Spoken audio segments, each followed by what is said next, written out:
Okay, let's be honest. In Idaho, there's some people who go home and unwind with a hot bath, but others drive into the mountains, hike through the snow, and soak in the water that comes straight out of the earth. From hidden pools along the Payette River to famous roadside springs, it is a tradition locals swear by. And one lifelong explorer says he's still discovering new ones. Abby Wilt takes us there in tonight's Exploring Idaho. In Idaho, some of the best spa days don't start at a resort.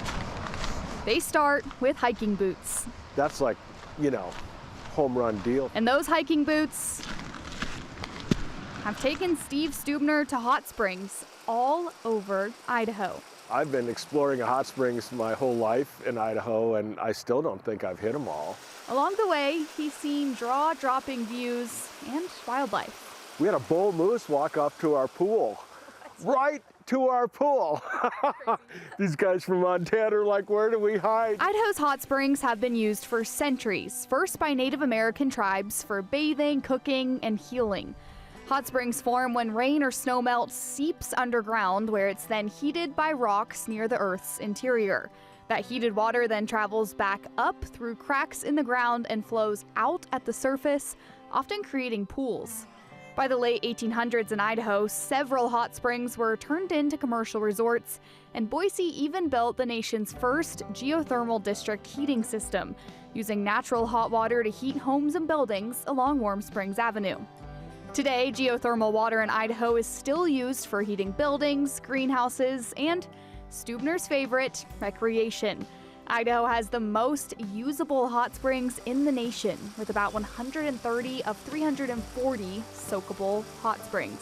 Nevada does have the most hot springs overall. That's according to Idaho Hot Springs. You do feel sort of a therapeutic feeling from soaking in hot springs. Stubner knows how to make a full day out of a hot springs trip. He says it usually starts with a good workout and ends with a soak in the hot water.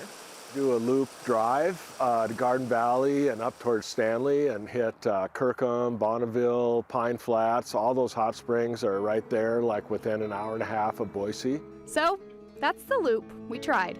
We're here at Pine Flats Hot Spring. This is hot springs number 1 on our hot springs tour today.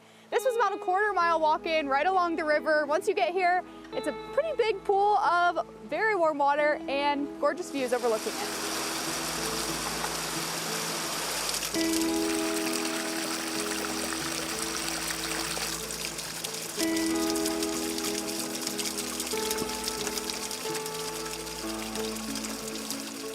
Now we've made it to Kirkham Hot Springs. A little bigger, and it's right off of the side of the road, a little easier to get to. I will say the water is a little bit warmer, and this one is probably the best if you're bringing your family.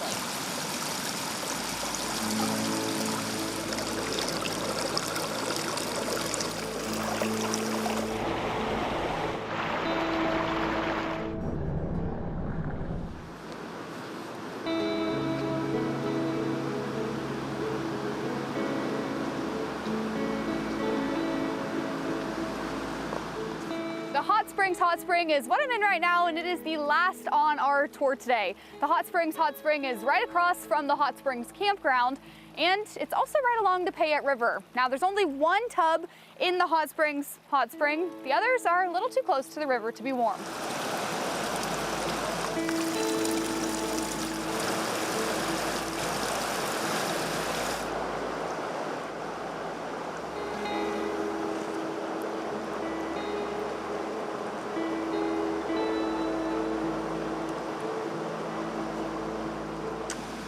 In about 5 hours, with 3 stops along the way, it turned into a perfect family-friendly adventure.